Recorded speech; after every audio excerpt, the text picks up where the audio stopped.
1편 교장 출신 아버지가 당한 배신의 진실. 여러분 안녕하세요. 오늘 제가 들려드릴 이야기는 정말 믿기 어려운 일입니다. 평생 교육자로 살아온 한 아버지가 가족에게 당한 배신. 그 끝에 집까지 잃을 뻔한 충격적인 실화를 담았습니다. 이 이야기는 실제 사연을 바탕으로 한 창작 드라마입니다. 하지만 현실에서 일어나고 있는 일들이기에 더욱 소름 돋습니다. 끝까지 보시면 여러분도 깜짝 놀라실 겁니다. 그럼 시작하겠습니다. 평온했던 일상의 균열. 제 이름은 한도현입니다. 75, 35년간 교육 현장에서 아이들을 가르쳤고 마지막 10년은 교장으로 근무했죠. 정년퇴직 후 5년. 이제는 조용한 일상이 익숙해졌습니다. 아내를 먼저 보내고 혼자가 된 지 3년째. 그래도 나름 평화로웠어요. 작은 부엌에서 커피 내리며 창밖을 보는 게 하루의 시작이었죠. 그런데 그날 모든 게 바뀌었습니다. 따르릉. 전화벨이 울렸어요. 여보세요? 아빠 안녕하세요. 민수예요. 아들 목소리였습니다. 결혼한 지 7년째 5살 딸 지우를 둔 평범한 직장인이죠. 그래, 무슨 일이냐? 아빠, 잠깐 시간 되세요? 급한 일이 있어서요. 목소리에 뭔가 다급함이 느껴졌습니다. 언제든지 시간은 있다. 무슨 일인데? 저희 집 전세 계약이 곧 만료되는데요.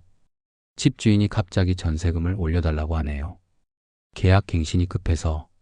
얼마나 올렸는데? 많이요.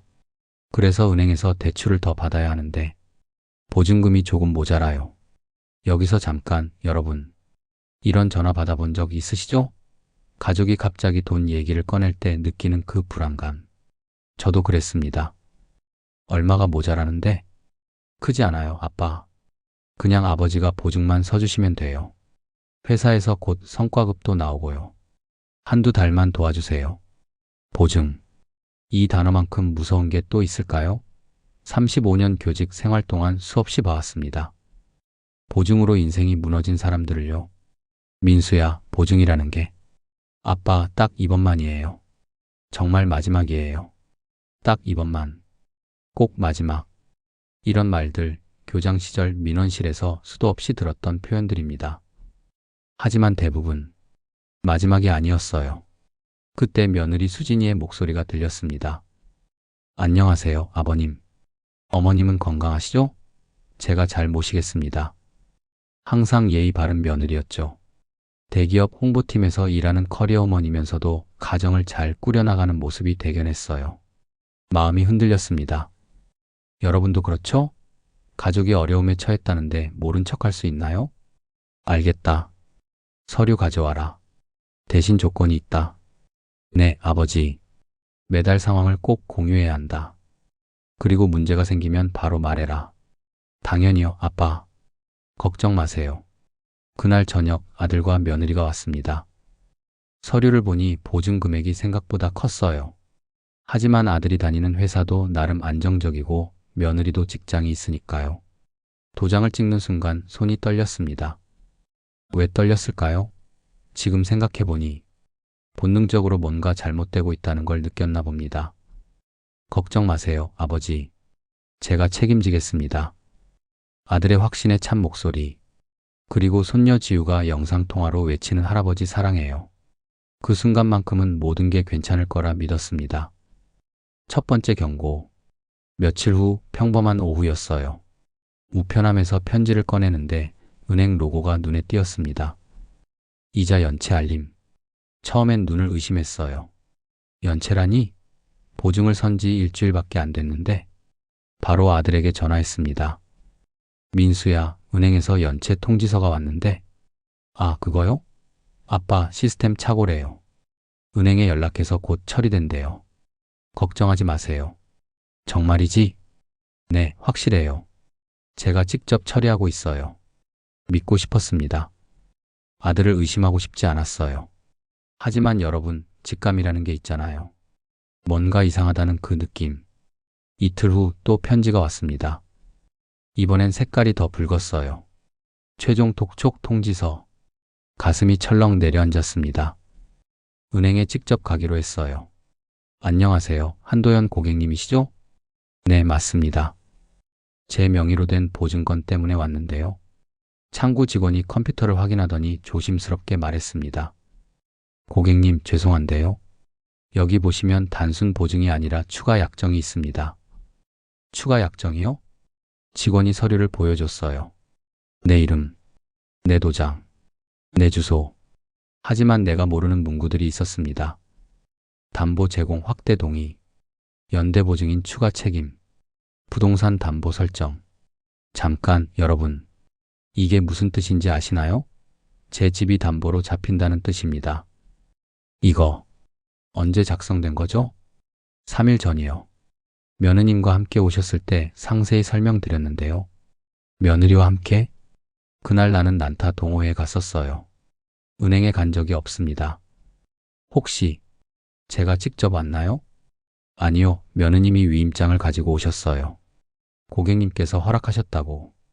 여러분, 이 순간 어떤 기분일지 상상이 되시나요?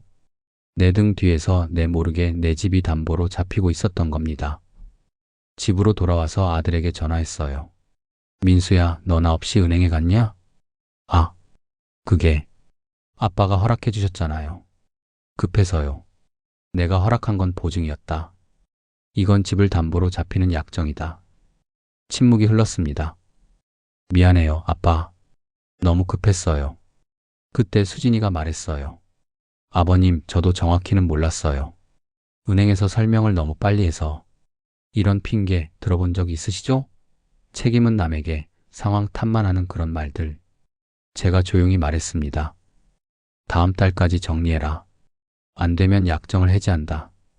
네, 아빠. 꼭 정리하겠습니다. 하지만 불안감은 더 커졌어요. 과거의 그림자. 며칠 후 퇴직교장 동기 모임 단체 채팅방이 시끄러워졌습니다. 도연이, 너 이거 봤어? 링크가 하나 올라왔어요. 클릭해보니 충격이었습니다.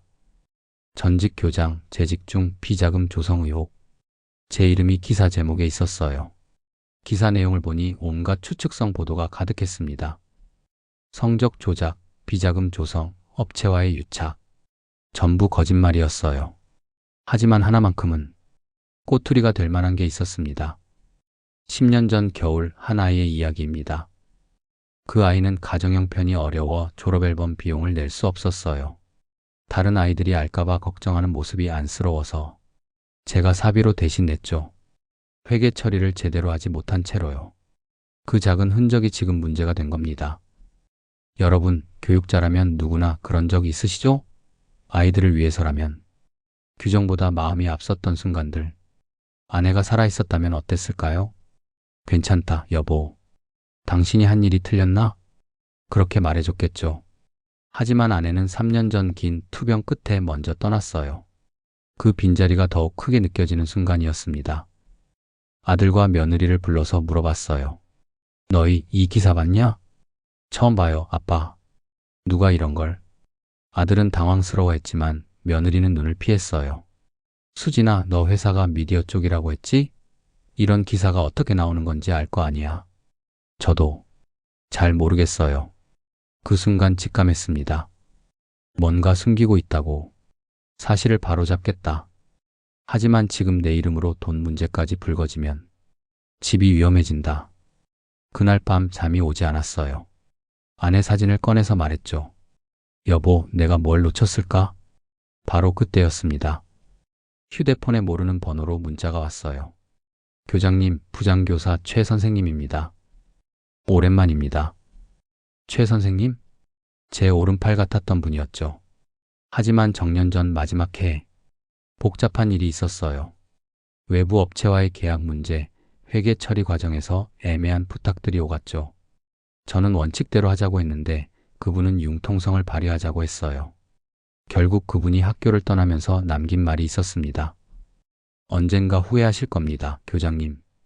그분이 왜 지금 연락을 했을까요? 번호를 눌러 전화를 걸었어요. 최 선생님이세요? 네, 교장님. 오랜만입니다. 차분하면서도 낮은 목소리였어요. 갑자기 왜 연락을? 교장님 명예를 바로잡으려면 한 가지 문서가 필요합니다. 무슨 문서요? 아드님이 교장님 도장을 이용해서 작성한 위임장 말입니다. 순간 머리가 하얘졌어요. 위임장이요? 제가 본 건 사본입니다. 은행 관계자를 통해서요.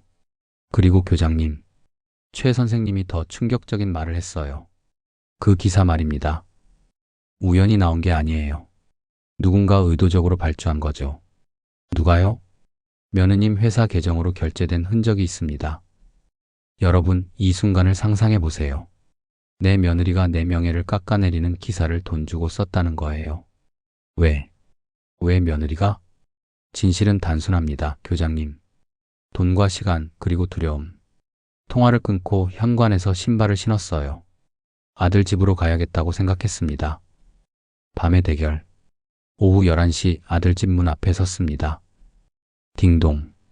문이 열리고 며느리가 나왔어요. 아버님?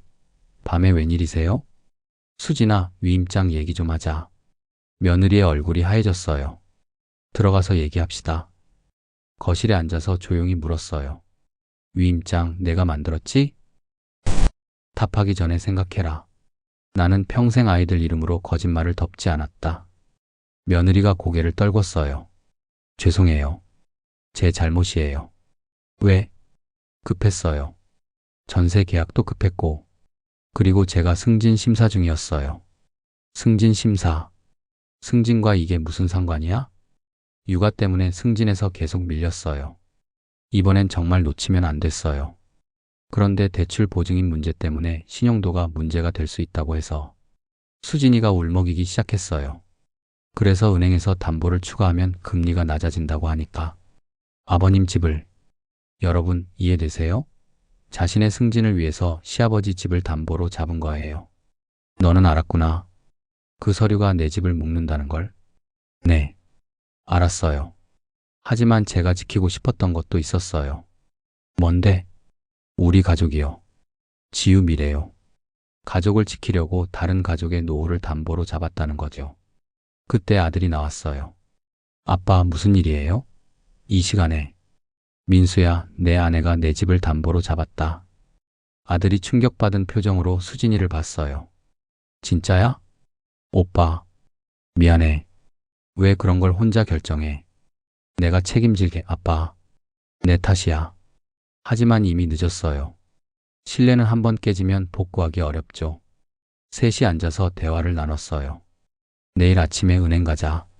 위임장부터 취소하고 대출 구조를 다시 보자. 그리고 기사건도 내가 직접 대응하겠다.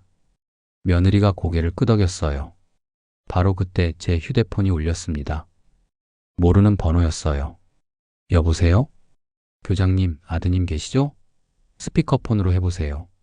최 선생님 목소리였어요. 스피커폰을 켰습니다. 교장님, 제가 왜 이 일을 도와드리는지 말씀드릴 때가 됐습니다. 뭔 소리세요? 15년 전 신도시 이전 문제 기억나시죠? 기억났어요. 그때는 정말 힘든 시절이었죠. 신도시 개발로 학교 이전이 결정됐는데 학부모들이 반대했어요. 그 과정에서 내부 도면이 유출되는 사건이 있었죠. 결국 저에게 책임을 물었고 저는 사과문을 쓰고 징계를 받았어요. 그 도면 유출 교장님이 하신 게 아닙니다. 그럼 누가? 지금 옆에 앉아 계신 분입니다. 순간 시간이 멈춘 것 같았어요. 아들을 쳐다봤습니다. 아들의 얼굴이 하얗게 변했어요. 뭐라는 거야, 최 선생님. 최 선생님이 계속 설명했어요. 대입 특목고 배정 문제로 학부모들에게 시달리던 그날, 민수군이 친구에게 허세를 부리려고 내부 도면 사진을 보냈습니다. 교장님 계정으로 로그인된 노트북을 이용해서요. 15년 전 아들은 고등학생이었어요. 그게 SNS로 퍼지면서 문제가 된 겁니다. 저는 그때 진실을 알았지만 교장님이 저를 믿어주셨기 때문에 입을 다물었어요. 아들이 떨리는 목소리로 말했어요. 아빠, 정말 미안해. 그때 난 어렸고 몰랐어. 15년 전의 진실이 지금에야 밝혀진 거였어요. 모든 퍼즐 조각이 맞춰졌습니다. 그래서 제가 그해 겨울 이유도 모른 채 사과를 하고 학교를 지켜야 했던 거였군요. 제가 지키려 했던 건 학교였는데 사실은 제 아들을 지키고 있었던 거였어요. 여러분, 이런 아이러니가 있을까요? 아버지가 아들의 실수를 모른 채 그 대가를 치르고 있었던 거예요. 민수야. 네, 아빠. 내 잘못을 이제야 말해줘서 고맙다. 늦었지만 고맙다. 며느리도 울음을 참으며 말했어요. 저도 더 일찍 말했어야 했는데 이제 모든 카드가 테이블 위에 올라왔어요. 저는 결심을 굳혔습니다. 내일 모든 걸 정리하자. 위임장 취소, 대출 재조정, 기사 대응. 그리고 잠시 말을 멈췄어요. 한동안 우리 집에 들어오지 마라. 감정의 문제가 아니라 원칙의 문제다. 아들이 고개를 끄덕였어요. 알겠습니다, 아빠. 새로운 위기의 시작. 집으로 돌아오는 길, 겨울 밤 공기가 매서웠어요. 하지만 마음은 오히려 명료했죠. 진실이 밝혀졌으니까요. 문을 열고 들어서는데 현관에 택배 상자가 놓여 있었어요. 발신인 이름은 없었습니다. 거실에서 상자를 열어봤어요. 안에는 낡은 봉투 하나와 계약서 같은 문서가 들어 있었어요. 제목을 보는 순간 온몸에 소름이 돋았습니다. 양도각서. 수신인 한도연. 양도인 한도연. 무슨 말이죠? 내가 나에게 양도한다고요? 서명란을 보니 흐릿한 글씨로 이렇게 적혀 있었어요. 대리서명 수진. 양도 내용은 더 충격적이었습니다. 본인 소유주택의 처분 권한 일체를 위임받은 자에게 양도함. 즉, 제 집을 처분할 권한을 누군가에게 넘긴다는 뜻이었어요. 그런데 저는 이런 서류에 서명한 적이 없어요. 바로 그때 초인종이 울렸습니다. 딩동. 누구세요? 부동산입니다. 집 보러 왔습니다. 부동산이요? 밤 11시에요? 누구신데요? 저는 집을 내놓은 적이 없는데요. 한도연 선생님 맞으시죠? 내일 오전에 계약 보자고 연락 주셨잖아요. 완전히 다른 누군가가 제 이름으로 집을 내놓은 거였어요. 저는 그런 연락 한 적 없습니다. 그럼 이상하네요. 확실히 한도연 선생님이. 바로 그때 제 휴대폰이 울렸어요. 또 모르는 번호였어요. 받자마자 낮고 차가운 목소리가 들려왔습니다. 교장 선생님, 학교는 잘 지키셨더니 집은 지키실 수 있을까요? 누구요? 선생님께서 평생 강조하셨죠. 원칙, 규정. 그런데 사람은 궁하면 원칙보다 가족을 택합니다. 그 선택을 제가 증명해드렸습니다.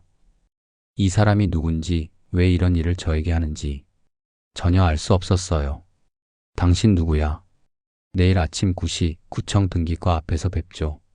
안 오시면. 목소리가 더 차갑게 변했어요. 기사 2편이 나갑니다. 제목은 이거예요. 은퇴 교장, 자택 강제 매각으로 노후 파탄. 전화가 끊겼습니다. 손에 들린 양도각서를 다시 봤어요. 분명 제 도장이었어요. 제 이름도 맞고요. 하지만 제 필체가 아니었어요.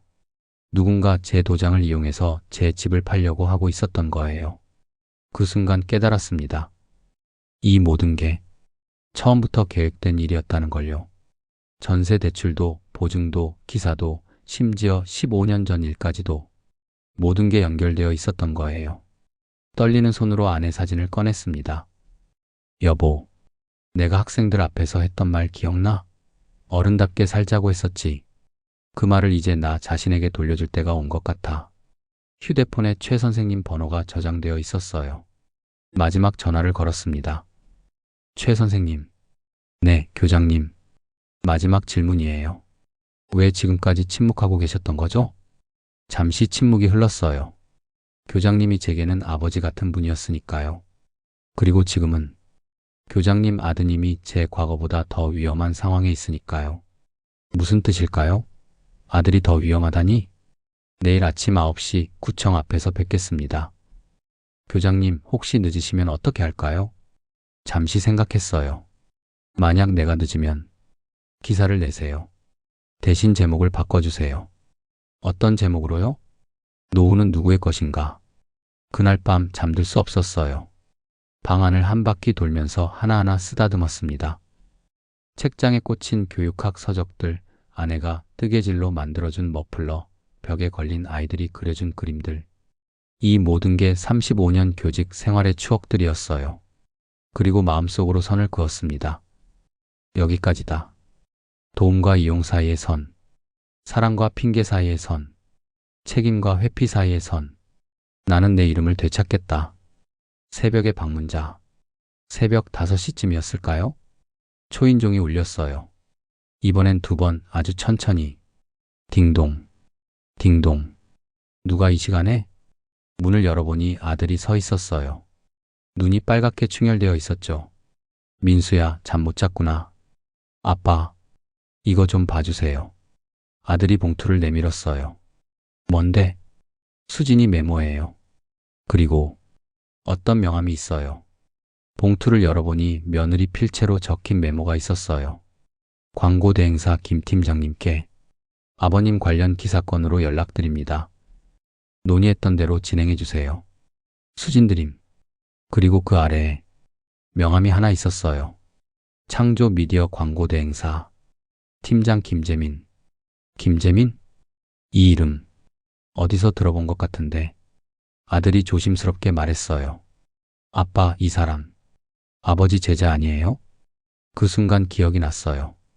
김재민. 20년 전 제가 담임을 했던 아이였어요. 당시 가정 형편이 어려워서 학비를 걱정하던 아이였죠. 제가 여러 번 도와줬던 기억이 있어요. 졸업할 때까지 감사 편지를 보내던 아이였는데 그 아이가 이제 어른이 되어서 저를 공격하고 있었던 거예요? 왜? 재민이가. 목소리가 떨렸어요. 아빠, 이건 우연이 아니에요. 누군가 오래전부터 계획한 거예요. 아들 말이 맞았어요. 15년 전 도면 유출 사건, 지금의 대출 문제, 그리고 기사까지 모든 게 하나의 큰 그림 안에 있었던 거였어요. 민수야. 네, 아빠. 내일. 아니, 오늘 아침에 나는 내 이름으로 서겠다. 숨지도 않고 미루지도 않겠다. 아들이 고개를 끄덕였어요. 저도 함께 가겠습니다. 아니다. 이건 내가 혼자 해야 할 일이다. 왜냐하면 이건 단순히 돈이나 집의 문제가 아니었거든요. 이건 제 인생의 마지막 교육이었어요. 어른이 된다는 것, 책임을 진다는 것, 그리고 가족이라는 이름으로 서로에게 상처를 주지 않는다는 것. 그 모든 걸 보여줄 마지막 기회였어요. 1편의 마무리, 진실을 향한 발걸음. 시계를 보니 오전 7시였어요. 2시간 후면 구청 앞에서 정체불명이 그 사람을 만나야 해요. 그런데 말이죠, 여러분. 이 모든 일을 겪으면서 깨달은 게 있어요. 가족이라는 이름으로 얼마나 많은 상처를 주고받는지, 사랑한다는 핑계로 얼마나 많은 선을 넘나드는지. 하지만 그렇다고 해서 가족을 포기할 수는 없잖아요. 아들의 어린 시절 실수, 며느리의 절박했던 마음, 그리고 저를 둘러싼 모든 음모들. 이 모든 걸 정리하고 나서야 진짜 가족이 될 수 있을 것 같아요. 잠깐, 여러분. 여기서 한 가지 더 놀라운 사실을 말씀드릴게요. 새벽에 온 아들이 가져온 봉투에서 또 다른 서류가 나왔어요. 은행 내부 메모였는데요. 거기에 적힌 내용이 충격적이었어요. 고객 한도연 관련 특별 지시사항. VIP 고객 김재민 팀장 요청으로 처리. 담보 설정 간소화 승인. 추가 서류 검토 생략. 김재민이 은행에도 영향력을 행사하고 있었던 거예요. 그리고 메모 하단에 작은 글씨로 이렇게 적혀 있었어요. 해당 고객은 과거 김 팀장에게 신세 진 바 있음. 특별관리 대상으로 분류.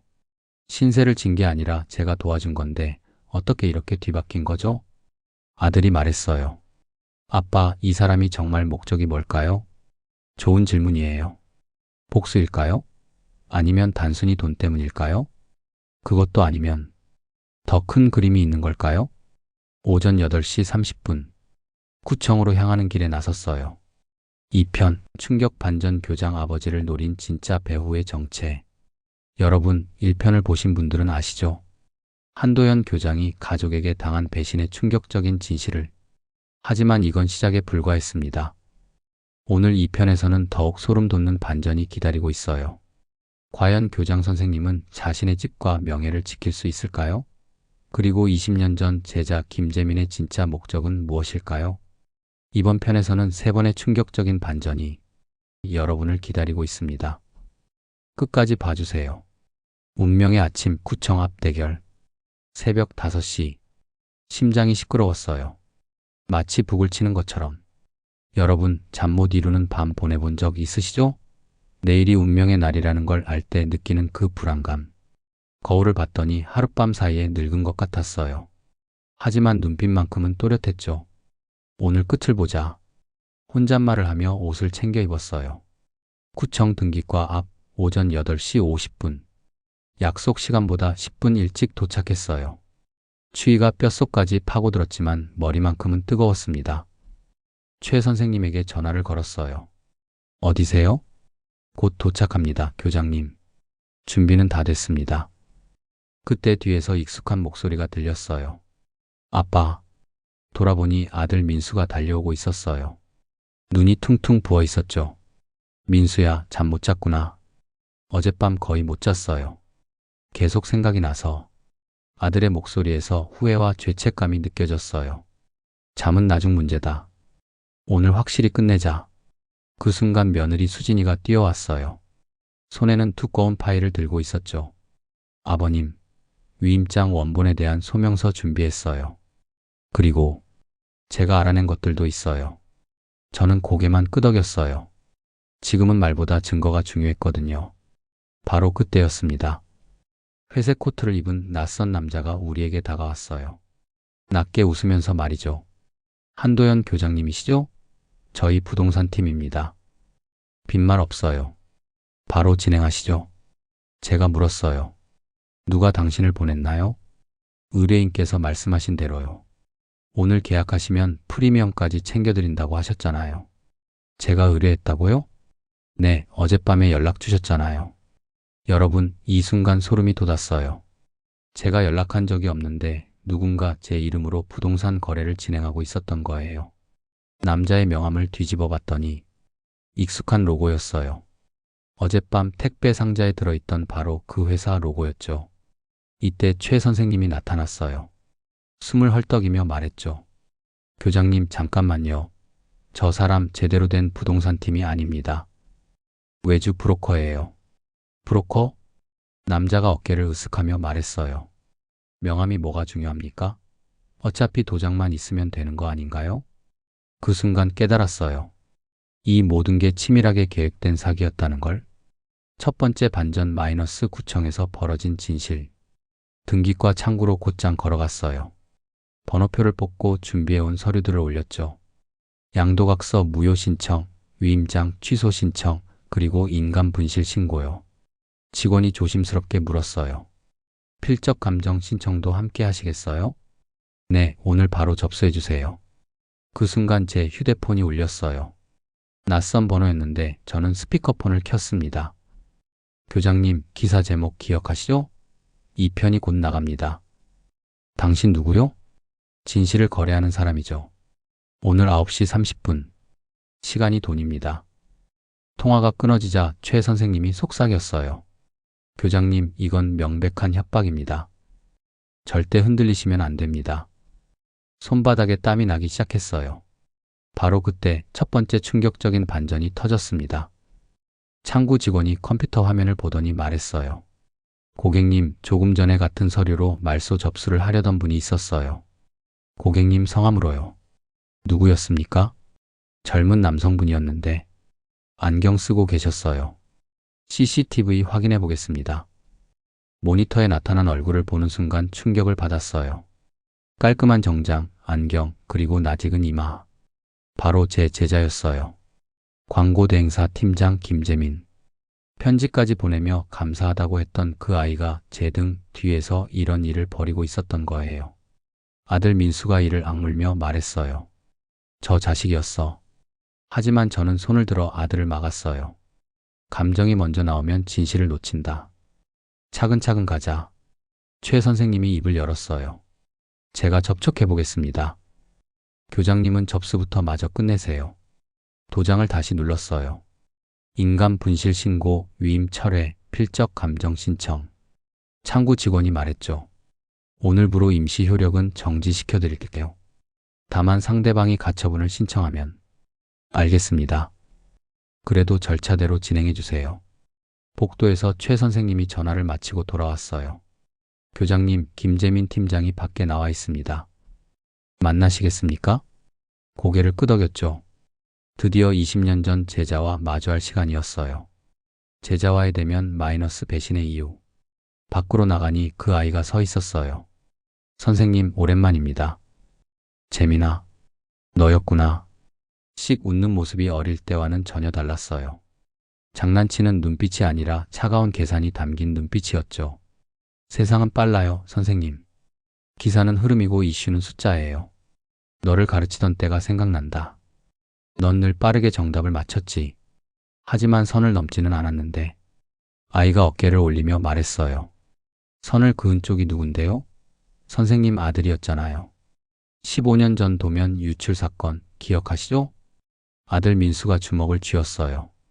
그건 내 잘못이다. 그런데 왜 지금 또 우리를 겨냥하는 거야? 김재민이 차갑게 대답했어요. 타깃은 관심이 많은 쪽으로 정해져요. 클릭률, 체류 시간, 전환율, 그리고 선생님의 이름값. 제가 숨을 고르고 말했어요. 내 이름은 교실의 것이다. 장사에 쓰지 마라. 김재민이 한숨을 쉬었어요. 그럼 거래하죠. 기사 중단할게요. 대신 집 양도각서 건은 조용히 넘어가세요. 안 된다. 너도 알잖니? 가장 빠른 길이 가장 위험할 때가 많다는 걸. 바로 그때 최 선생님이 앞으로 나섰어요. 김재민 팀장, 서류 위조로 형사고소 들어간다. 내 사내 결제 흔적 다 확보했어. 김재민의 눈썹이 치켜 올라갔어요. 증거요? 최 선생님이 태블릿을 들어 보였어요. 내 4번으로 결제된 외주 인플루언서 브리핑, 기사 발주 라인, 계좌 입금 스케줄. 다 있어. 하지만 김재민은 미묘하게 웃었죠. 그건 제 계정이지만 제 손이 아닐 수도 있죠. 최 선생님이 한 방 더 꺼냈어요. 내가 도망치면 이건 회사와 내 인생 전체가 무너져. 그리고 내가 그렇게 아끼는 어머님은 어떻게 되겠어? 그 순간 김재민의 얼굴이 흔들렸어요. 아주 잠깐이었지만 저는 부드럽게 말했어요. 교실에서 너에게 했던 말 기억나니? 사람은 실수한다. 하지만 책임은 져야 한다. 김재민이 입술을 깨물었어요. 그리고 충격적인 말을 했습니다. 선생님, 진짜 타깃은 저 아니에요. 두 번째 반전 마이너스 진짜 배후의 등장. 김재민의 시선이 우리 뒤를 지나갔어요. 돌아보니 회색 코트의 브로커가 휴대폰을 귀에 댄 채 웃고 있었죠. 김재민이 낮게 속삭였어요. 브로커 위에 브로커예요. 개발업체 대관팀과 이어진 사람이죠. 그리고 잠시 말을 멈췄다가 계속했어요. 선생님의 옛 상사예요. 옛 상사라고? 누구를 말하는 거야? 교육청 전 기획관이요. 신도시 이전 그때 선생님에게 모든 책임을 미루던 그 사람. 그 이름을 듣는 순간 온몸에 소름이 돋았어요. 그는 제 명예를 짓밟고 자신의 자리를 지킨 사람이었죠. 두 번째 충격적인 반전이었어요. 과거의 그림자가 현재의 거래와 연결되어 있었던 거예요. 저는 즉시 결정을 내렸어요. 경찰에 신고하자. 최 선생님이 바로 고개를 끄덕였어요. 현행 위조 정황, 협박 통신. 다 성립합니다. 브로커가 그제야 다가왔어요. 태도가 완전히 바뀌었죠. 자, 다들 오해가 있는 것 같습니다. 오늘은 그냥 철회하시죠? 저는 단호히 말했습니다. 오늘은 철회가 아니다. 오늘은 시작이다. 그때 며느리 수진의 휴대폰이 울렸어요. 회사에서 전화 왔어요. 김재민이 갑자기 멈칫했어요. 수진 씨요? 같은 회사군요. 승진 심사에 걸리면 곤란할 텐데. 며느리가 고개를 들었어요. 저도 책임지겠어요. 도장에 의존해서 살 수 있을 줄 알았는데 아니었네요. 저는 며느리를 바라보며 말했어요. 잘못은 잘못이다. 하지만 인정하는 건 용기다. 지금부터 바로 잡자. 바로 그때 구청 앞에 순찰차가 섰어요. 경찰관이 내리더니 물었죠. 누가 신고하셨습니까? 최 선생님이 손을 들었어요. 여기 있습니다. 위조와 협박 정황입니다. 경찰이 브로커의 신분증을 확인했어요. 브로커는 침착한 척했지만 손끝이 떨리고 있었죠. 일단 동행하시죠. 브로커가 마지막으로 입을 열었어요. 선생님, 늦었어요. 위에서 이미 내려왔어요. 언론도 이미 돌고 있고요. 저는 조용히 대답했어요. 거짓은 빨라. 하지만 진실은 오래간다. 세 번째 반전, 15년 전 진실의 충격. 구청 로비 의자에 앉았을 때 문득 아내가 생각났어요. 지금 이 상황을 보면 뭐라고 할까? 아들이 제 옆에 앉았어요. 아빠, 나 정말 바보였어. 저는 아들의 손등을 잡았어요. 부끄러움을 느끼는 순간이 진짜 어른이 되는 시작이다. 바로 그때 세 번째 충격적인 반전이 왔어요. 은행에서 팩스가 왔다는 거예요. 제 이름으로 된 재앙도 각서라고 했어요. 시간은 오늘 새벽 4시. 새벽 4시요? 네, 원본 확인은 안 됐고 팩스만 접수됐습니다. 하지만 번호가 내부 직통이에요. 내부 직통이라니? 최 선생님이 수첩을 뒤져보더니 말했어요. 교육청 전 기획관의 사무실 팩스입니다. 은행과 연결된 외부 창구예요. 이제 모든 그림이 그려졌어요. 이제 옛 그림자와 직접 마주할 때가 됐구나. 며느리가 제 손목을 붙잡았어요. 아버님, 저도 함께 갈게요. 아들도 말했죠. 아빠, 내가 앞장설게요. 하지만 저는 고개를 저었어요. 아니다. 내가 앞장선다. 너희는 뒤에서 지켜봐라. 이번엔 어른의 몫이다. 교육청으로의 마지막 대결. 교육청으로 향했어요. 복도에 들어서니 냄새까지 익숙했죠. 오래전에 분필가루 냄새가 떠올랐어요. 35년간 몸담았던 이 건물에서 마지막 싸움을 해야 한다니. 기획관실 앞에 도착했어요. 비서가 막아섰죠. 예약 없이는 안 됩니다. 저는 말했어요. 오래된 예약이 있어. 내 이름으로. 안에서 문이 열렸어요. 회색 양복, 늙지 않은 눈빛의 남자가 나타났죠. 오랜만이네, 한 교장. 저는 그와 마주 섰어요.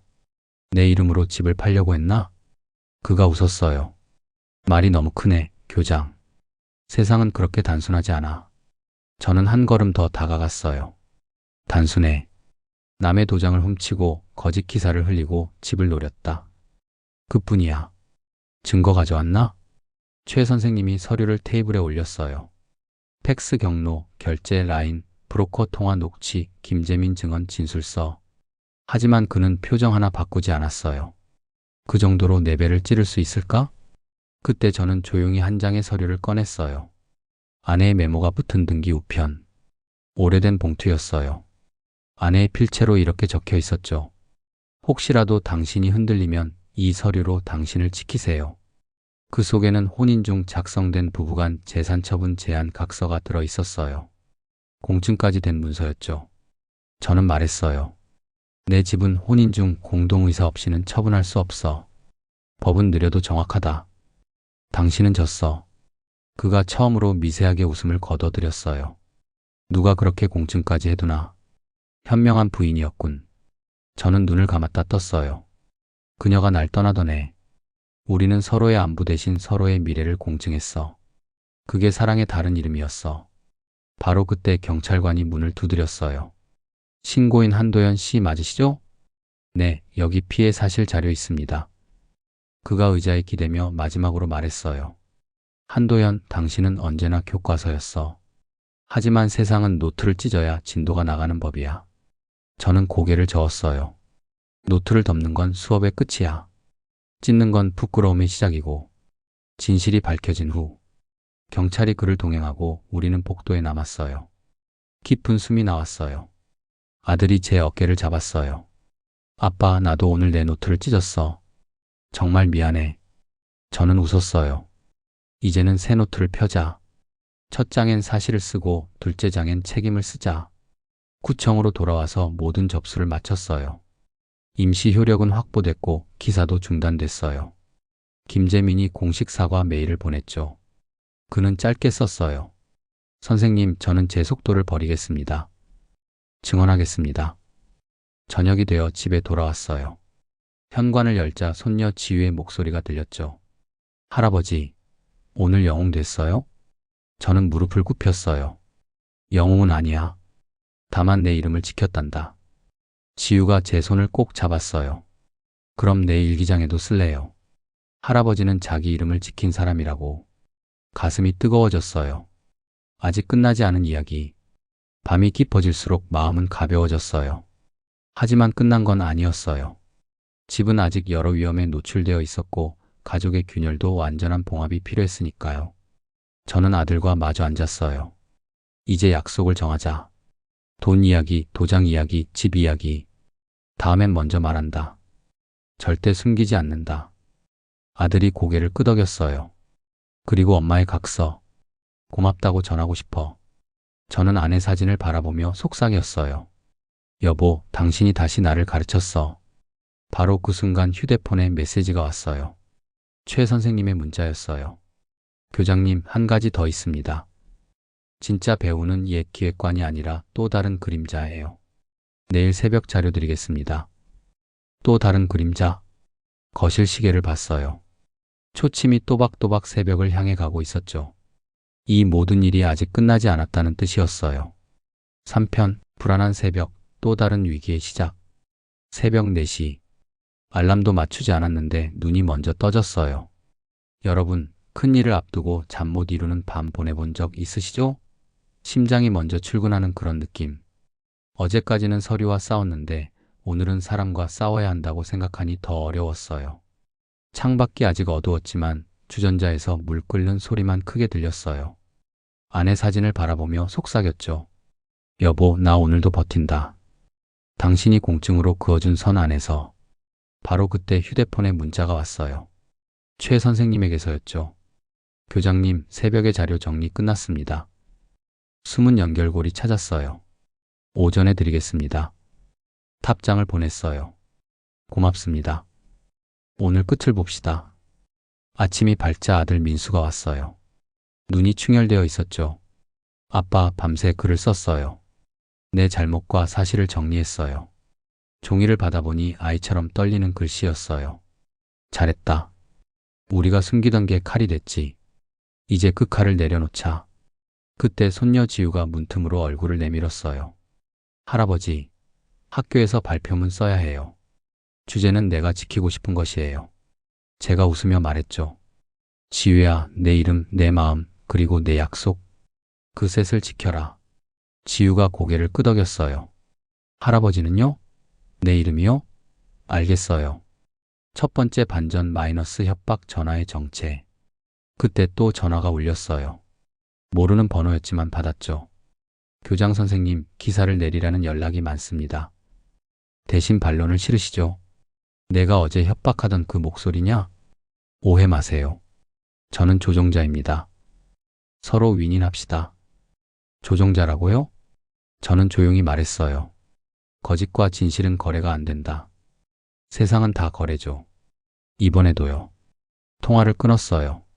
손이 떨리지는 않았습니다. 학교에서 수없이 흔들려 봤거든요. 며느리 수진이가 주방에 서 있었어요. 아버님, 오늘 회사에서 인사위원회가 열려요. 제가 기사건에 관여했는지 조사한대요.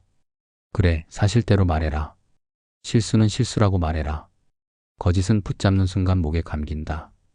수진이는 고개를 숙였어요. 알겠습니다. 도망치지 않겠어요.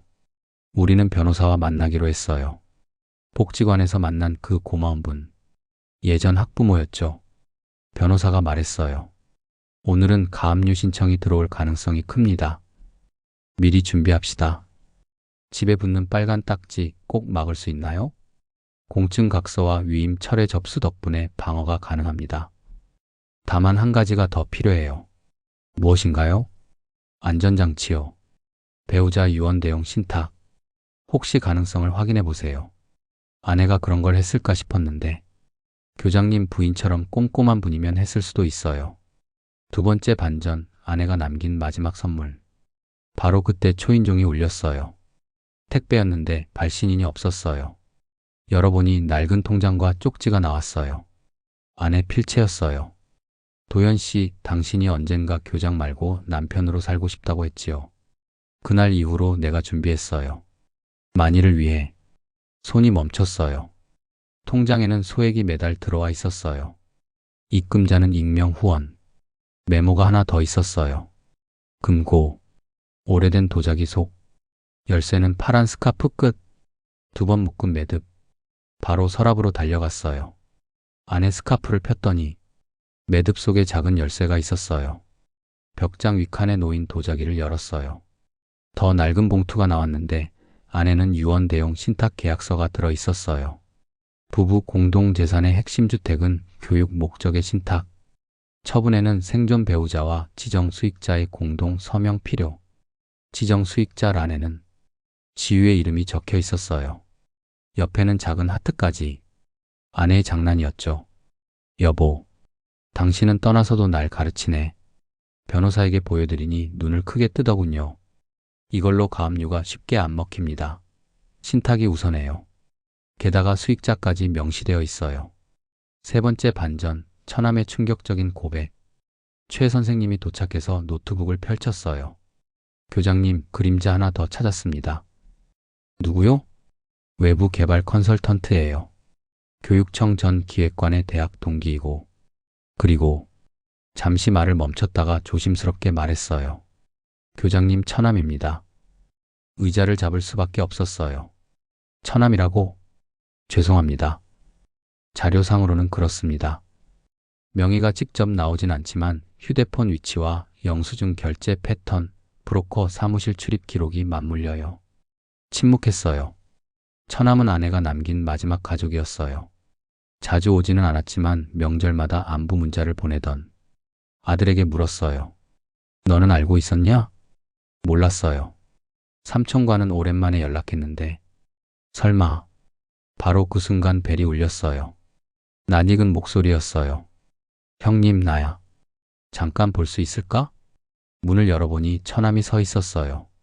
얼굴이 수척했죠. 형님, 나도 할 말이 있어. 들어와. 앉아. 대신 거짓말은 하지 마. 처남이 손을 비비며 말했어요. 나도 속았어. 처음엔 내 이름을 빌려서 계약만 도와달라고 하더라. 형님 집을 판다든가 그런 말은 없었어. 근데 일이 커졌어. 물러서려고 하니 이미 내 이름으로 보증이 돌아다니더라. 보증을 왜 섰어? 누구를 위해? 입술을 깨물더니 말했어요. 빚이 있었어. 가게 망한 뒤로 계속 쫓겼어. 누가 손을 내밀었어. 대신 서류 몇 장만 처리하면 숨통 튼다고 했어. 그 이름을 말해라. 기획관. 그리고 외부 컨설턴트. 브로커 이름은 나도 몰라. 최 선생님이 말했어요. 녹음해도 되겠습니까? 처남이 고개를 끄덕였어요. 네. 나도 끝내고 싶어. 처남이 휴대폰을 뒤적여서 문자 기록을 보여줬어요. 대상 H. 위임 서베이 완료. 다음은 기사 배포. 그 아래에는 폴더 사진이 있었어요. 제 집 대문 사진이었죠. 심장이 떨어지는 소리를 들었어요. 가족이 가족을 찍었구나. 하지만 분노보다는 한숨이 먼저 나왔어요. 우리는 같은 배를 탔기 때문이죠. 빛과 두려움이라는 배 말이에요. 내가 죄를 졌다. 하지만 이제라도 내리자. 함께 육지로 걸어가자. 처남이 울먹였어요. 형님, 미안해. 누이가 살아있었다면 내가 이러지 않았을 거야. 누이는 그럴 거야. 지금이라도 돌아오라고 했을 거야. 네 번째 반전, 법정에서의 마지막 대결. 변호사가 말했어요. 오늘 오후에 가압류가 들어올 가능성이 큽니다. 신탁으로 막히긴 하지만 추가 대응이 필요해요. 최 선생님이 덧붙였죠. 김재민 팀장이 어제 사과문 보냈어요. 오늘 증언서 초안을 보내겠다고 했어요. 어제의 적이 오늘의 증인이 되는 법이죠. 학교에서도 그랬어요. 정오가 되자 전화가 빗발쳤어요. 기자들, 브로커들, 모르는 번호들. 숫자들이 제 이름을 흔들었죠. 짧게만 받았어요. 거짓에는 대답하지 않습니다. 서류로 말하죠. 문득 초인종이 울렸어요. 법원 집행관이었어요. 가압류 결정문을 송달하러 왔습니다. 변호사가 현관에서 대응했어요. 신탁 문서를 제시했죠. 집행관이 고개를 끄덕였어요. 알겠습니다. 유보하고 확인하겠습니다. 손가락 끝이 차가워졌지만 벽 하나는 세웠어요. 그때 또 하나의 반전이 찾아왔어요. 필적 감정 결과가 도착한 거예요. 결과는 명확했어요. 양도각서와 위임장 서명은 제 필체가 아니었어요. 특히 글자의 끝맺음 처리가 제 습관과 다르다고 했어요. 처음으로 크게 웃었어요. 글씨가 나를 구했구나. 평생 학생들 과제에 밑줄 긋던 손이. 아들이 두 손으로 얼굴을 가렸어요. 아빠, 너무 다행이에요. 내가 어젯밤 쓴 자백문도 들고 가요. 제가 학교에서 벌인 어리석은 일 이제는 밝힐게요. 며느리도 고개를 들었어요.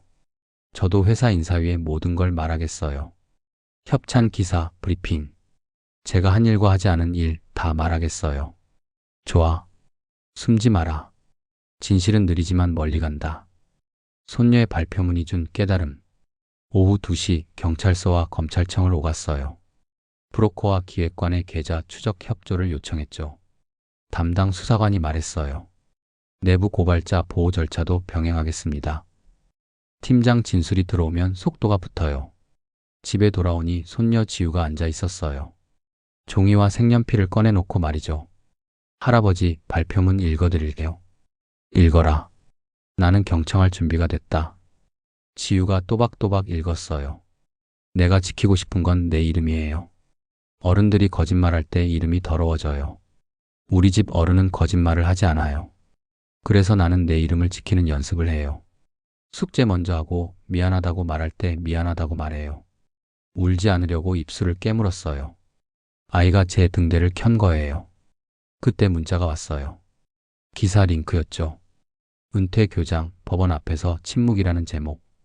웃었어요. 나는 오늘 침묵하지 않았거든요. 서류로 말했고, 연필로 말했고, 아이의 발표문으로 말했어요. 법정 조정, 진실의 승리. 다음날 아침 법원 조정실에 들어섰어요. 상대 측 변호사, 브로커 쪽 대리인, 그리고 교육청 전 기획관의 법률 대리인. 조정위원이 말했어요. 원만한 합의를 권합니다. 저는 답했어요. 합의는 진실 위에만 가능합니다. 오늘은 거짓을 거두는 날입니다. 상대 측이 피식 웃었어요. 감정으로는 법을 못 이겨요. 우리 변호사가 서류를 내밀었어요. 유언 내용 신탁, 수익자 지정, 처분 공동 서명 요건, 위임 철회 접수, 필적 감정 결과, 내부자 증언 예고서. 상대 측 변호사가 말을 아꼈어요. 표정이 굳었죠. 브로커 쪽 대리인이 갑자기 고개를 숙였어요. 저희 의뢰인은 오늘 출석이 어렵습니다. 조정위원이 차갑게 말했어요. 오늘은 사실 확인 절차입니다. 도망은 불리하게 작용해요. 그때 문이 열리고 김재민 팀장이 들어왔어요. 수척했지만 또렷한 눈빛이었어요. 선생님, 저 왔습니다. 증언하러요. 조용히 말했어요. 외주 광고, 브리핑, 결제자, 글을 쓴 사람. 모두 밝히겠습니다. 그리고 저는 사직서를 냈습니다. 상대 측 변호사가 당황했어요. 조정 테이블이 흔들렸죠. 조정위원이 정리했어요. 가압류는 본안 재판 전까지 효력이 제한됩니다. 신탁이 유효하다는 전제에서요. 위임 철회가 유효한 이상 양도각서는 무효로 봅니다. 조용히 숨을 쉬었어요. 억울함이 법의 언어로 번역되는 순간이었죠. 가족의 화해와 새로운 시작. 조정실을 나오자 기자들이 기다리고 있었어요. 짧게 말했어요. 우리는 오늘 거래 대신 책임을 택했습니다. 그게 교육의 이름입니다. 밤에 집으로 돌아와서 처남에게 문자를 보냈어요. 내일 누이 제사 함께 가자. 빠른 답장이 왔어요. 가겠습니다. 고맙습니다. 손녀 지우가 달려와 안겼어요. 할아버지, 오늘도 영웅이에요? 웃었어요. 아니야. 오늘은 학생이었지. 법 앞에서 배우고 사람 앞에서 복습했어. 복습이 뭐예요? 잘못을 반복하지 않기 위해 다시 써보는 거야.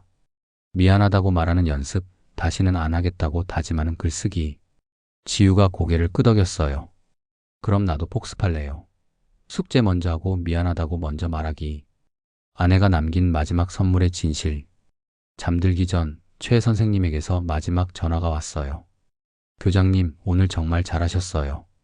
내일 새벽에 기획관 쪽 계좌 추적 중간 결과가 나와요. 그리고 충격적인 말을 했어요.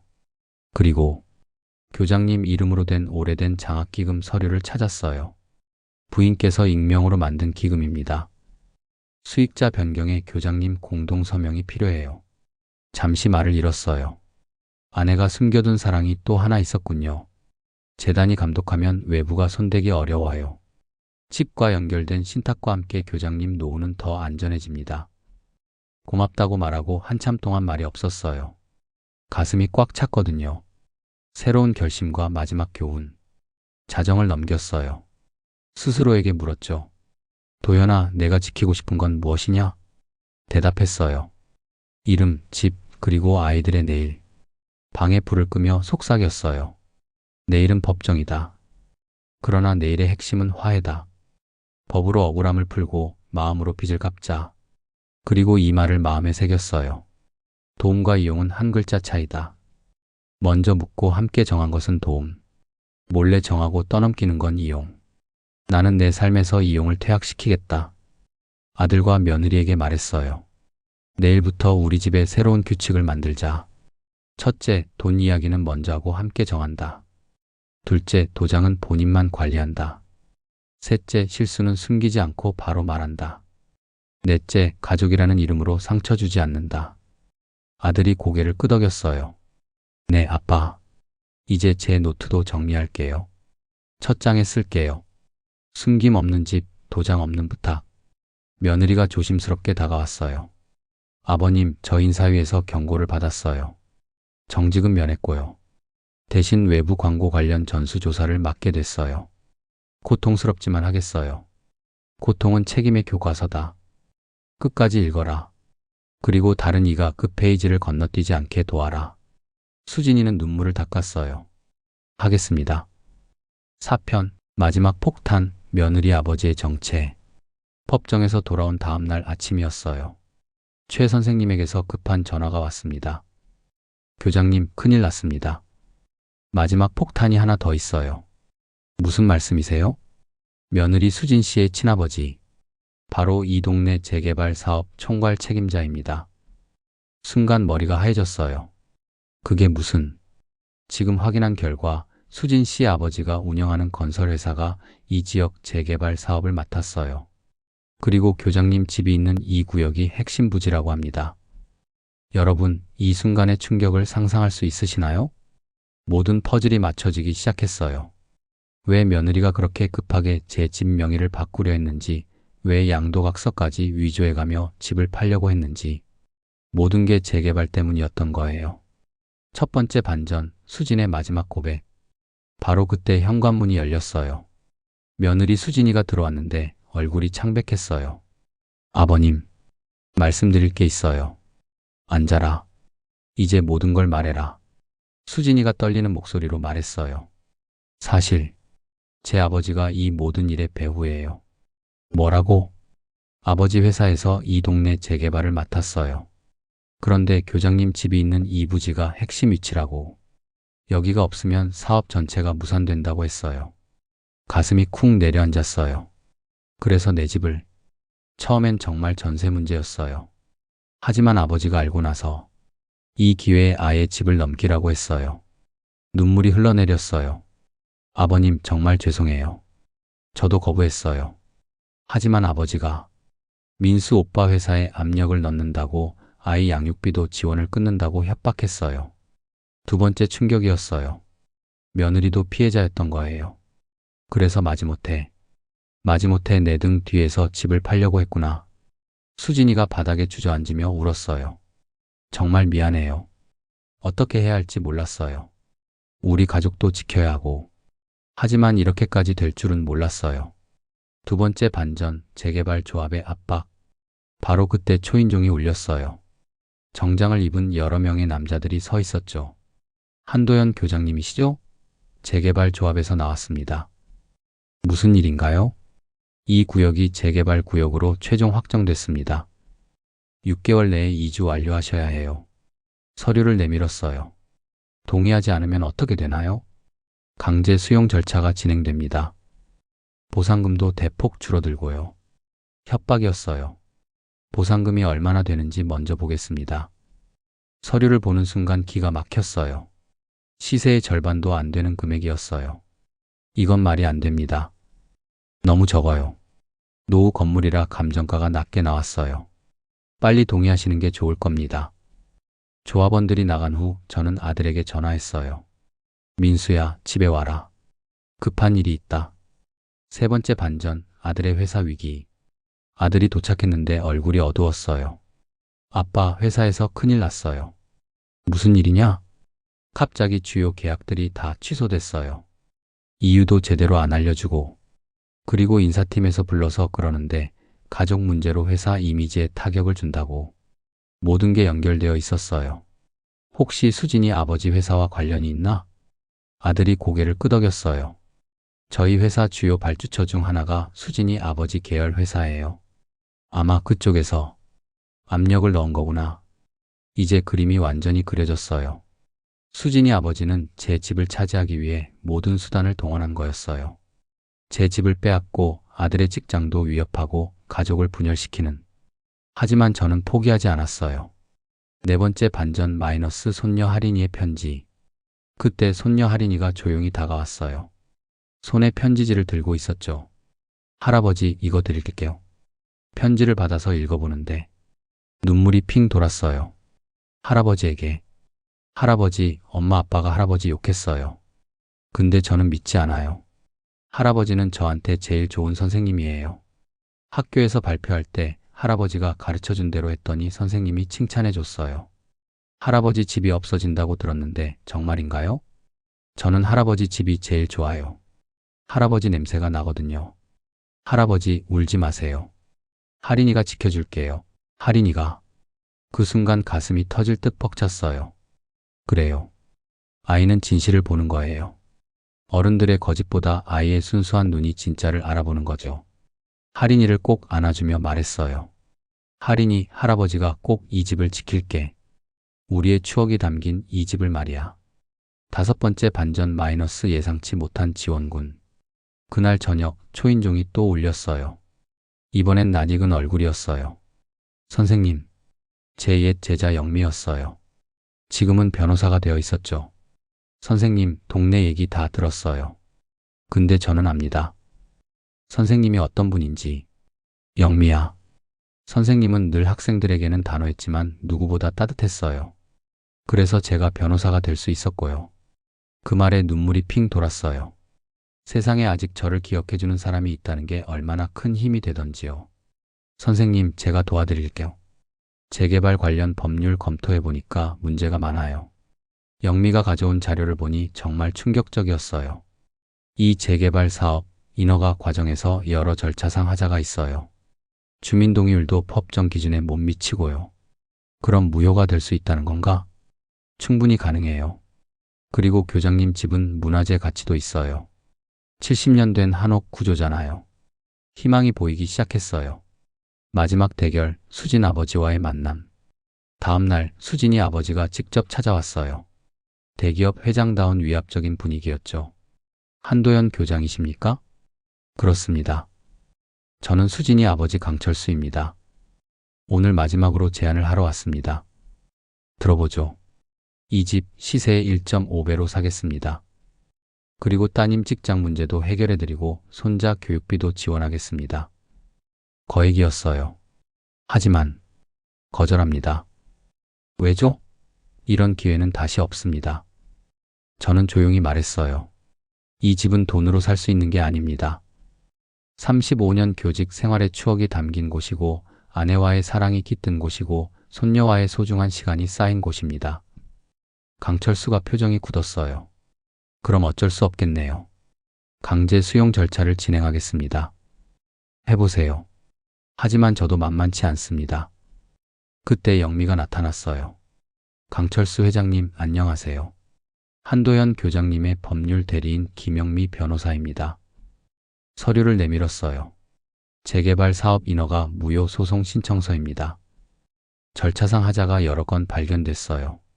강철수의 얼굴이 창백해졌어요. 그리고 이 건물은 문화재 보호 신청도 들어갔습니다. 함부로 할 수 없어요. 가족의 진짜 화해. 강철수가 나간 후 며느리 수진이가 눈물을 흘리며 말했어요. 아버님, 정말 죄송해요. 제가 아버지를 말렸어야 했는데. 수진아, 너도 피해자였어. 가족이 가족을 이용한다는 게 얼마나 괴로웠겠니? 아들 민수도 무릎을 꿇었어요. 아빠, 이제야 알겠어요. 우리가 너무 당연하게 여겼던 것 같아요. 정말 죄송합니다. 저는 담담히 대답했어요. 늦었지만 깨달았다면 다행이다. 하지만 너희가 스스로 책임을 지는 법을 배우기 전까진 내 도움을 기대하진 마라. 아들이 고개를 끄덕였어요. 그 순간 저는 알았습니다. 진짜 교훈은 말이 아니라 삶으로 보여주는 것이라는 걸요. 하지만 가족은 가족이다. 서로 상처를 주더라도 그 상처를 치유할 수 있는 것도 가족이야. 새로운 시작. 몇 달 후 재개발 사업은 무산됐어요. 법원에서 인허가 무효 판결이 나왔거든요. 강철수의 회사는 큰 타격을 입었고 수진이는 아버지와 완전히 등을 돌렸어요. 아버님, 이제 정말 새로 시작하고 싶어요. 저희끼리 살아보려고 해요. 좋은 생각이다. 그래야 진짜 어른이 되는 거야. 하지만 완전히 인연을 끊은 건 아니었어요. 매주 일요일마다 할인이는 저를 찾아왔고 아들과 며느리도 안부를 물어왔어요. 다만 이전과는 달랐어요. 이제는 서로를 존중하는 관계가 됐죠. 교장의 마지막 수업. 어느 날 동네 복지관에서 노인 대학 강의를 부탁받았어요. 주제는 노년의 자존감이었죠. 강의실에는 저와 비슷한 나이의 어르신들이 가득 앉아 계셨어요. 저는 이렇게 시작했어요. 여러분, 저는 이제 확신합니다. 나이 들어도 인생의 주인공은 바로 나 자신입니다. 누구의 들러리도 누구의 도구도 아닌 내 삶의 중심이 되어야 해요. 한 할머니가 손을 들었어요. 교장님, 그런데 자식들이 안 들어요. 어떻게 해야 하나요? 혹시 지금 누군가에게 이용당하고 있다고 느끼시나요? 그렇다면 제 이야기를 기억하세요. 도움과 희생은 달라요. 고마움이 사라지고 당연함만 남았다면 그것은 사랑이 아니라 착취예요. 어르신들이 고개를 끄덕이며 들어주셨어요. 저는 이제 제 삶을 되찾았습니다. 그리고 매일 아침 거울 앞에 서서 이렇게 말해요. 오늘도 나는 내 인생의 교장이다. 손녀와의 특별한 시간. 강의가 끝나고 집에 돌아오니 할인이가 기다리고 있었어요. 할아버지, 오늘 학교에서 또 칭찬받았어요. 뭘로? 할아버지가 가르쳐준 대로 발표했더니 선생님이 정말 당당하다고 하셨어요. 가슴이 뿌듯했어요. 제가 할인이에게 가르쳐준 건 단순한 발표법이 아니었어요. 당당하게 살기, 자신의 의견 말하기, 거짓에 굴복하지 않기. 이런 삶의 자세들이었죠. 할인이야, 할아버지가 너에게 마지막으로 가르쳐줄 게 있어. 뭐예요? 가족이라는 이름으로 누군가 너를 힘들게 하면 용기 있게 아니요라고 말해. 사랑은 아픔을 주는 게 아니라 행복을 주는 거야. 할인이가 고개를 끄덕였어요. 네, 할아버지. 저도 할아버지처럼 당당한 사람이 될게요. 아내와의 약속. 그날 밤 아내 사진 앞에 앉았어요. 여보, 이제 약속을 지켰어. 당신이 공증으로 지켜준 이 집 끝까지 지켰어. 그리고 우리 손녀도 잘 키우고 있어. 당당하고 올바른 아이로 말이야. 문득 아내 목소리가 들리는 것 같았어요. 고생했어요, 여보. 이제 정말 당신다운 삶을 사세요. 눈물이 흘러내렸어요. 하지만 슬픈 눈물은 아니었어요. 고마워, 여보. 당신 덕분에 진짜 나를 찾았어. 1년 후의 변화. 1년이 지났어요. 저는 이제 완전히 새로운 삶을 살고 있어요. 복지관에서 정기적으로 강의를 하고 노인 상담 봉사도 하고 있어요. 친구들과 등산 모임도 만들었고 독서 토론회도 참여하고 있어요. 무엇보다 제 시간을 되찾았다는 게 가장 큰 행복이에요. 아들과 며느리는 어떻게 됐냐고요? 이제는 정말 독립적으로 살고 있어요. 아들은 새로운 직장을 구했고 며느리는 자기 능력으로 승진도 했어요. 가끔 안부 전화를 하고 명절에는 함께 시간을 보내지만 이전처럼 의존적인 관계는 아니에요. 서로를 존중하는 건강한 가족 관계가 됐죠. 마지막 메시지. 여러분, 제 이야기는 여기서 끝납니다. 하지만 정말 중요한 메시지를 전하고 싶어요. 첫째, 나이는 숫자일 뿐입니다. 언제라도 새로운 시작이 가능해요. 둘째, 가족이라는 이름으로 상처받을 필요 없어요. 진짜 사랑은 서로를 존중하는 거예요. 셋째, 당신의 인생에서 주인공은 바로 당신 자신입니다. 누구의 조연도 아니에요. 넷째, 도움과 이용을 구분하세요. 고마움이 사라지고 당연함만 남았다면 그건 사랑이 아니에요. 다섯째, 용기 있게 아니요라고 말하세요. 그것이 진정한 어른의 모습이에요. 저는 이제 매일 아침 거울 앞에서 이렇게 말합니다. 오늘도 나는 내 인생의 교장이다. 여러분도 오늘부터 자신의 인생에서 교장이 되시기 바랍니다. 마지막으로 할인이가 제게 써준 편지 한 구절을 읽어드릴게요. 할아버지, 할아버지가 가르쳐 주신 가장 중요한 것은 공부가 아니라 당당하게 사는 법이었어요. 저도 할아버지처럼 누구에게도 굽히지 않는 사람이 될게요. 이것이 제가 평생 교육자로서 받은 가장 큰 상이에요. 에필로그. 6개월 후 놀라운 일이 일어났어요. 제 이야기를 들은 한 출판사에서 책 출간을 제안한 거예요. 나이 들어도 인생의 주인공이라는 제목으로 말이죠. 책이 출간되자 많은 분들이 공감해 주셨어요. 특히 비슷한 상황에 있는 어르신들께서 용기를 얻었다고 연락을 주셨어요. 그리고 더 놀라운 일은 제 이야기를 본 수진이 아버지 강철수가 찾아온 거예요. 교장님, 죄송합니다. 제가 너무 욕심만 부렸네요. 진심으로 사과하는 모습이었어요. 이제야 깨달았습니다. 돈으로 살 수 없는 것들이 있다는 걸요. 저는 그를 용서했어요. 미움보다는 이해가 더 큰 힘이 있다는 걸 알았거든요. 마지막으로 할인이는 어떻게 됐냐고요? 이제 중학생이 된 할인이는 학급 회장을 하고 있어요. 할아버지가 가르쳐 주신 대로 당당하게 살고 있어요. 그 말을 들을 때마다 가슴이 뿌듯해요. 제가 세상에 남긴 가장 큰 유산은 집이 아니라 바로 이런 정신이겠죠. 최종 메시지. 여러분, 긴 이야기 끝까지 들어주셔서 감사합니다. 혹시 지금 누군가에게 이용당하고 있다고 느끼신다면 제 이야기를 기억해 주세요. 여러분도 충분히 당당할 자격이 있어요. 나이는 포기의 이유가 아니라 새로운 시작의 기회예요. 오늘 이 영상이 마음에 닿으셨다면 구독과 좋아요, 그리고 공유 부탁드립니다. 그 응원이 저에게는 또 다른 교실의 박수이자 새로운 무대의 조명이 됩니다. 여러분 모두가 자신의 인생에서 당당한 주인공이 되시기를 바라며 이제 정말로 마지막 인사를 드립니다. 감사합니다.